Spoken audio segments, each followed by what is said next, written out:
Mesdames et messieurs, bonjour et bienvenue dans cette nouvelle vidéo sur l'impression 3D. Et comme vous pouvez le voir et l'entendre probablement aussi, la Tevo Little Monster fonctionne. Concernant le projet de rideau automatisé, j'ai commencé à recevoir des pièces, mais j'ai pas encore tout reçu, donc je peux pas vraiment commencer à travailler là-dessus. Alors puisque je suis dans l'attente, j'ai décidé de mettre un peu de temps dans cette imprimante-là pour réussir à la faire fonctionner enfin. Et j'ai décidé que j'allais vous faire cette vidéo où est-ce que je vais vous expliquer un peu mon aventure avec cette imprimante-là, qu'est-ce qui s'est passé, pourquoi est-ce que ça fait aussi longtemps que j'ai cette imprimante-là et qu'on l'a presque pas vu se faire utiliser sur ma chaîne. À la toute fin de la vidéo, je vais vous montrer un timelapse de l'impression qui se passe en ce moment, puis on regardera le résultat final. La Tevo Little Monster porte bien son nom parce que c'est une imprimante 3D qui est gigantesque, vraiment. Quand elle est debout sur ma table, elle est pas très loin du plafond. Cette imprimante-là, je l'ai eue en novembre 2017. Et si vous vous rappelez bien, mon aventure avec l'impression 3D, ça a commencé été 2017. Donc cette imprimante-là, ça a été une de mes premières en quelque sorte. J'en ai eu beaucoup après celle-là. Et malheureusement, j'ai pas vraiment eu de chance avec celle-là.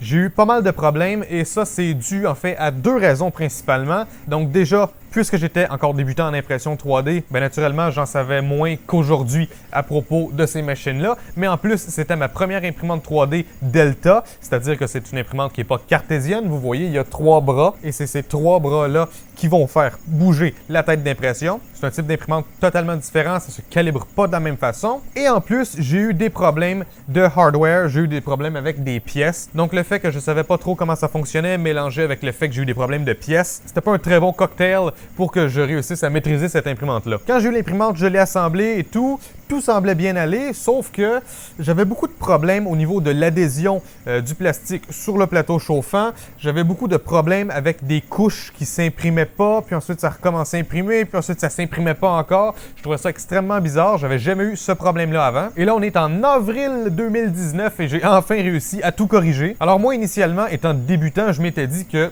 c'était probablement question de paramètres. C'est pour ça, probablement, que j'arrivais pas à bien adhérer. C'est pour ça, probablement, que j'arrivais pas à avoir des couches qui étaient aussi belles qu'avec mes autres imprimantes. C'est peut-être vrai que mes paramètres n'étaient pas excellents au début. Et en fait, ils sont probablement pas encore excellents. Là, j'ai juste réussi à la faire fonctionner. J'ai pas commencé à peaufiner les réglages encore pour que ce soit beau. Donc, l'impression qui est en train de se faire en ce moment, c'est possible que ce soit même pas si beau que ça à la fin. J'en ai aucune idée. J'ai des paramètres vraiment de base, mais qui fonctionnent. Mais pour revenir à ce que je disais, au début, je pensais vraiment que c'était juste question de paramètres. Donc là, j'étais sur Cura, donc je me suis dit, tiens, je vais essayer Simplifier 3D. Donc j'ai acheté Simplifier 3D parce qu'il y a un profil qui est déjà fait pour la Tevo Little Monster.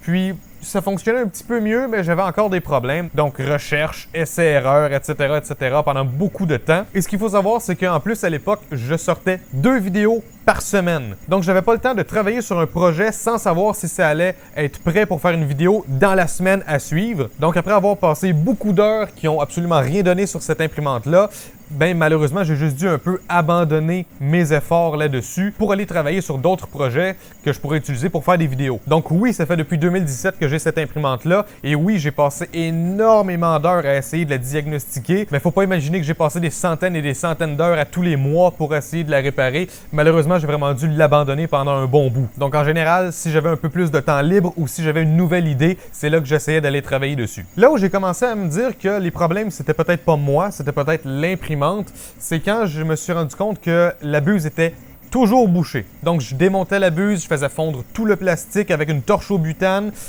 puis ensuite je la remontais et ça rebouchait tout de suite. Donc je pense que c'était tout simplement une tête d'impression complètement incompétente, radiateur trop petit probablement, ce qui faisait qu'il y avait des zones de la tête d'impression qui ne devaient pas être chaudes, qui finissaient par se réchauffer, puis le plastique collait aux mauvaises places. Et aussi, puisque comme je vous disais, j'avais des problèmes d'adhésion avec le plateau, des fois, probablement qu'à certains endroits, la buse était trop près du plateau, puis là ça faisait une accumulation de plastique, puis ça aide pas non plus à éviter les bouchons, même que c'est une grande cause de bouchons dans les têtes d'impression. Et c'est pas facile de trouver la tête d'impression qui est faite pour cette imprimante-là, parce que si on va sur le site de Tevo, il y a seulement la tête d'impression qui est pour la Tevo Tarantula ou la Black Widow, je me souviens pas trop. Et visuellement, rapidement, on pense que c'est la même, sauf que elle n'a pas le connecteur sur le dessus pour le tube PTFE. C'est un connecteur qui est vissé dans le radiateur de la tête d'impression. Et ce qui est à vendre sur le site de Tevo, ça n'a pas cette pièce-là. Et donc, la tête d'impression pour ces autres imprimantes-là de Tevo, malheureusement, ça fonctionne pas ici. Donc, j'ai fini par trouver une autre tête d'impression qui avait l'air de faire le boulot. Puis, elle s'installe pas exactement de la même façon dans le support. Il a fallu que je m'adapte un petit peu, sauf qu'au final, ça tient. Et là, depuis que j'ai changé la tête d'impression, je n'ai plus de problème de bouchon. C'est terminé. Donc, c'est vraiment l'ancienne tête d'impression qui était vraiment pas bonne. Celle-là, pourtant, c'est une tête d'impression qui est quand même cheap. J'ai dû payer ça moins de 10 $, j'ai envie de dire. Et ça ne bouge pas du tout. Et là, ce qu'il faut savoir, c'est que ça a pris quand même plusieurs mois avant que je me décide à tout simplement changer la tête d'impression et abandonner l'ancienne. Donc, plusieurs mois passent, je change enfin la tête d'impression et là, je me dis, enfin, je peux utiliser l'imprimante. Non, je ne peux pas. Vous pouvez même pas imaginer le temps que j'ai passé à calibrer cette imprimante-là. Cette imprimante-là, elle a un capteur pour se niveler, le BL Touch. Elle va aller toucher plusieurs points sur le plateau pour voir les imperfections, puis ensuite, elle se nivelle automatiquement. Mais après l'avoir calibré des dizaines de fois, après avoir fait des ajustements physiques sur l'imprimante aussi, j'avais toujours le même problème. Même si je calibrais l'imprimante, il y a des endroits sur le plateau qu'elle était super proche et il y a des endroits qu'elle était quand même loin. Et quand je dis super proche, je veux dire que la buse, elle frottait dans le plateau. Et là, mon genre de bulle de tac, ma surface d'impression, il y a littéralement une encavure dedans actuellement. Parce qu'il y a des endroits où est-ce que la buse, elle frottait dedans. Donc, bien sûr, si ça frotte et qu'on fait sortir du plastique, le plastique sort pas et ça cause des bouchons. Et bien sûr, après, aux endroits où est-ce que la buse, elle est trop haute, ben, ça imprime juste pas. Le plastique, il coule, mais il colle sur rien. Et ça, le diagnostic de ce problème-là, c'est aussi quelque chose qui a pris plusieurs mois. Je l'ai réglé hier, ce problème-là. J'ai pris les mesures de mes tours, j'ai pris les mesures de mes tiges ici qui tiennent la tête d'impression. J'ai pris des mesures des petites vis ici qui s'en vont dans mes capteurs de fin de course. J'ai essayé de tout égaliser, peu importe qu'est-ce que je faisais. Mon plateau, il arrivait jamais à se mettre de niveau. J'ai essayé de mettre des petits espaceurs de métal sous certaines zones du plateau pour pouvoir permettre de le niveler un peu moi-même finalement. Et même à ça, ça fonctionnait pas. Donc je me suis dit, OK, le BL Touch, il y a quelque chose qui fonctionne pas. Le BL Touch en tant que tel, il fonctionne encore très bien, mais je pense que l'imprimante, quand elle fait sa grille, quand elle va toucher un peu partout sur le plateau, il y a quelque chose qui se passe, elle n'est pas capable de s'adapter, on dirait. Et là, ce que je me suis rendu compte très récemment, et c'est grâce à ça que j'ai réussi à régler cette imprimante-là hier, c'est que mon ajustement par BL Touch n'arrive pas à compenser pour les imperfections du plateau, mais il arrive à compenser pour les ajustements que je fais. Donc, si je fais des ajustements, ils sont en quelque sorte annulés par le BL Touch. Et c'est pour ça que peu importe ce que je modifiais sur l'imprimante, peu importe les calibrations que je faisais à l'ordinateur manuellement, ça ne fonctionnait pas. Le BL Touch, il annulait en quelque sorte mes ajustements, mais il continuait de ne pas s'adapter à la hauteur réelle du plateau. C'est pour ça que hier, j'ai pris une décision. J'ai tout simplement enlevé le BL Touch et j'ai décidé que cette imprimante-là, maintenant, elle n'est plus nivelée automatiquement, elle est nivelée manuellement. C'est moi qui la mets à niveau. Je suis tombé sur une vidéo que je vais mettre dans la description qui explique comment niveler une imprimante Delta assez facilement manuellement. Essentiellement, ce qu'on fait, c'est qu'on fait un home et ensuite on envoie la tête d'impression devant une des tours. Ensuite, on fait baisser la tête d'impression jusqu'à ce qu'elle soit assez près du plateau. On calcule ce offset-là et on utilise la commande G-Code M666 et on fait ça pour chaque tour. Donc, on a la tour X, la tour Y et tout au fond, la tour Z. Et on va tout simplement aller calculer notre offset pour chaque tour. Puis, maintenant que j'ai plus de BL Touch, l'imprimante, elle fait un home et ensuite elle redescend et elle garde en mémoire la calibration et elle n'essaie pas de compenser pour quoi que ce soit. Tout ce qu'elle fait, c'est ce que je lui demande de faire. Elle n'essaie pas de faire quoi que ce soit automatiquement. Alors maintenant, j'arrive à imprimer un anneau tout le tour de ma surface d'impression, un petit peu plus petit que la surface totale, mais presque aussi gros, et ça colle partout. Il n'y a aucun endroit où est-ce que ma buse, elle se plante dans le plateau. Il n'y a aucun endroit où est-ce qu'elle est trop au-dessus. Elle est parfaitement ajustée partout, parce que c'est moi qui l'ajuste. Alors, puisque j'ai réussi à régler ça hier et que j'ai commencé à enfin pouvoir profiter de cette imprimante-là hier, c'est pour ça que j'ai pas encore peaufiné les réglages, donc j'ai pas encore regardé qu'est-ce qui fait que c'est plus beau, qu'est-ce qui fait que c'est moins beau, paramètres de rétraction, etc., paramètres de vitesse. Là, en ce moment, j'imprime à 100 mm/s et pour l'instant, ça semble tenir la route et j'imprime avec le filament Noirma de chez Fil Imprimante 3D. Et pour l'instant, ça semble très bien se passer, donc on va voir qu'est-ce que ça donne au final. Comme vous pouvez le constater, j'ai ajouté des lumières LED, comme ça éclaire l'impression, puis ça fait un effet qui est assez intéressant. J'ai une petite alimentation d'ordinateur portable qui envoie du 19 volts dans un convertisseur qui convertit ça en 12 volts, puis ça s'en va dans mes lumières. Donc maintenant que ça semble très bien fonctionner,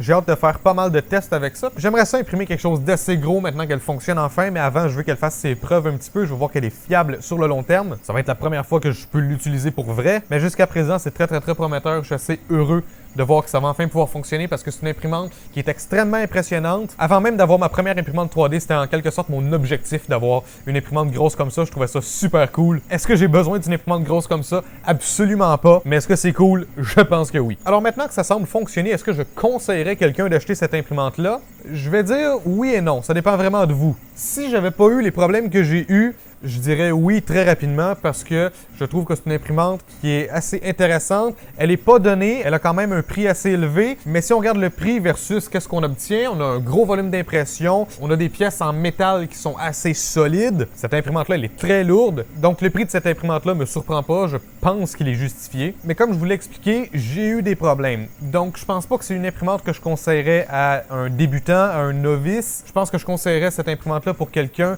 qui a déjà une imprimante 3D, qui sait pas mal comment ça marche et qui a envie d'avoir une imprimante grosse comme ça pour une raison ou une autre. Les deux avantages, je pense, de cette imprimante-là, c'est le volume d'impression, surtout en hauteur, et aussi la rapidité à laquelle on peut imprimer, parce qu'avec les imprimantes Delta, en général, on est capable d'imprimer plus vite. Donc, si vous avez besoin d'une imprimante qui est assez rapide et qui a un grand volume d'impression, ça peut être très intéressant, sauf que peut-être que vous allez avoir des problèmes. Peut-être pas, mais peut-être. Peut-être que l'imprimante, elle a évolué depuis le moment où j'ai reçu la mienne, donc peut-être que c'est plus la même tête d'impression, mais si c'est la même, ça, c'est quelque chose que je changerais. Mais comme je vous ai dit, j'en ai mis une qui a coûté environ 10 $, donc c'est pas trop cher. Pour les problèmes de calibration, si jamais c'est un problème que vous rencontrez avec cette imprimante-là, vous enlevez le PL Touch, vous ajustez vous-même et c'est réglé. Donc je pense que pour quelqu'un qui a besoin d'une imprimante comme ça, je la conseille, mais soyez avertis, moi j'ai eu des problèmes avec.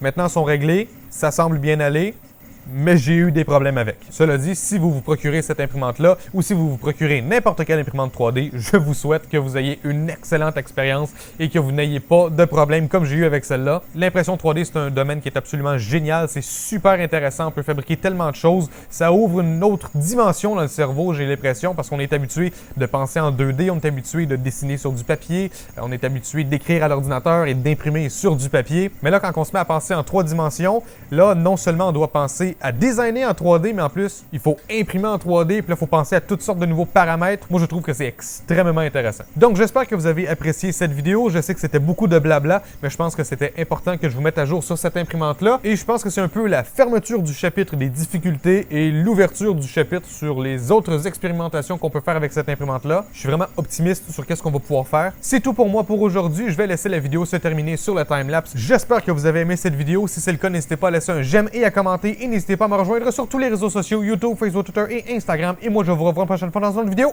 Ciao tout le monde!